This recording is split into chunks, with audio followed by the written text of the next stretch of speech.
Paper leak मामले की STF जांच पर संदेह क्यों?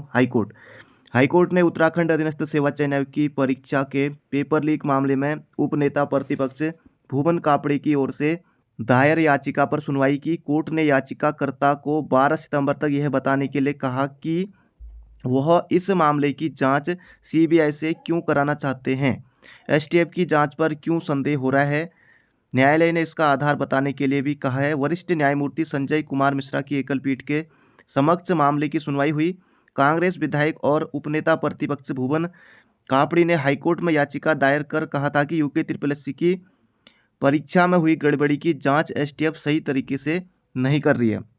अभी तक छोटे स्तर पर शामिल लोगों की गिरफ्तारी, पेपर लीक का पूरा षड्यंत्र रचने वाले बड़े लोगों में से किसी एक की भी गिरफ्तारी नहीं हुई है। एसटीएफ असली गुनहगारों तक पहुंचने में नाकाम रही है। मामले में यूपी और उत्तराखंड के कई बड़े अधिकारियों नेताओं की भूमिका संदिग्ध है। सरकार उन्हें बचाने की कोशिश कर रही है, इसलिए मामले की जांच सीबीआई से कराई जाए। याची भुवन कापड़ी से कहा 12 सितंबर तक बताइए कि सीबीआई जांच क्यों चाहते हैं। बंद दरोगा भर्ती में नकल कराने वाले 2 गिरफ्तार, लाखों रुपए लेकर कराई थी ऑनलाइन परीक्षा में नकल। एसटीएफ की गिरफ्त में दोनों आरोपी। कंपनी के अधिकारी भी रडार पर। बंद दरोगा भर्ती की ऑनलाइन परीक्षा NSEIT लिमिटेड नामक कंपनी ने कराई थी। एसटीएफ का मानना है कि बिना इस कंपनी की मिलीभगत के नकल नहीं कराई जा सकती।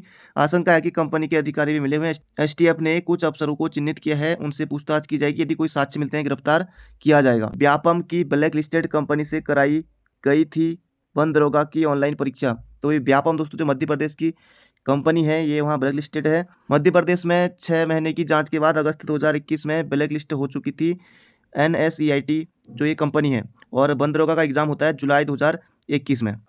उत्तराखंड अधीनस्थ सेवा चयन आयोग ने बंद दरोगा की ऑनलाइन परीक्षा व्यावसायिक परीक्षा मंडल मध्य प्रदेश व्यापम की ब्लैक लिस्टेड कंपनी से कराई थी। NSEIT लिमिटेड कंपनी को इस परीक्षा से 1 महीने पहले सितंबर 2021 में मध्य प्रदेश सरकार ने ब्लैक लिस्ट में डाल दिया था। तो यहाँ पर 1 महीने पहले नहीं, 1 महीने बाद डाला था, क्योंकि परीक्षा हुई थी बंद दरोगा की जुलाई में, अगस्त में डाला गया था उसे ब्लैक लिस्ट में। तो यहाँ पर थोड़ा गलत लिखा हुआ है। कंपनी की भूमिका संदिग्ध है। इस मामले में जांच की जा रही है। अन्य प्रदेशों से भी इसकी जानकारी जुटाई जा रही है। जांच के बाद इसमें और भी खुलासे हो सकते हैं, ये कहना है एसएसपी एसटीएफ अजय सिंह का। कृषि विस्तार अधिकारी समेत 10 ऑनलाइन परीक्षाओं की वहां सरकार ने कराई थी जांच। गलत तरीके से पेपर हुआ था डाउनलोड। मध्य प्रदेश में जब जांच हुई तो पता चला कि परीक्षा केंद्रों पर पेपर को गलत तरीके से डाउनलोड कराया गया। परीक्षा के लिए 10 फरवरी 2021 को दोपहर 1:30 बजे लॉग हुआ। पेपर डाउनलोड पीईबी यानी व्यापम के कंप्यूटर से नहीं बल्कि किसी और के मशीन से हुआ। फिर जमकर नकल हुई। इन 3 परीक्षाओं में 3 लाख से ज़्यादा अभ्यर्थी बैठे थे। ऐसे ही बंद दरोगा भर्ती में भी हुआ था। शशिकांत से भी जुड़े इस भर्ती के तार। शशिकांत भी बड़ा खिलाड़ी है। पेपर लीक मूसा पर इनाम की राशि बढ़ेगी। पूर्व सचिव और परीक्षा नियंत्रक की भूमिका की भी होगी जांच। पूर्व सचिव बोले तो संतोष पडौनी, परीक्षा नियंत्रक डांगी की भूमिका की भी होगी जांच। यूके SSC की स्नातक स्तरीय परीक्षा और सचिवालय रक्षक भर्ती परीक्षा पेपर लीक होने के प्रकरण में आयोग के पूर्व सचिव संतोष पडौनी और पूर्व परीक्षा नियंत्रक नारायण सिंह डांगी सहित अन्य 3 अधिकारियों की संलिप्तता भी सामने आ रही। देखिए बड़ी खबर। ऐसे में जल्द ही शासन स्तर से इनकी भूमिका की उच्च स्तरीय जांच शुरू हो सकती है। सूत्रों की माने तो एसटीएफ ने पुलिस मुख्यालय के माध्यम से शासन को पत्र लिखकर इसके लिए अनुरोध किया है। गजब। 5-5 लाख रुपए लेकर कराई नकल, 2 गिरफ्तार। अब देखिए वाहन चालक भर्ती में भी घपला। 164 पदों पर भर्ती, इसके लिए पेपर हुआ। उत्तराखंड अधीनस्थ सेवा चयन आयोग की ओर से कराएगी वाहन चालकों की भर्ती परीक्षा में भी घपले का आरोप लगाया। 164 पदों के लिए दोस्तों ये पेपर हुआ था। बाकी अब देखते हैं इसमें आगे क्या होता है। प्रोग्रामर गया जेल, कौन तैयार करे रिजल्ट। रैंकर्स भर्ती सहित परीक्षाओं की प्रक्रिया हुई बाधित, स्टाफ की भारी कमी।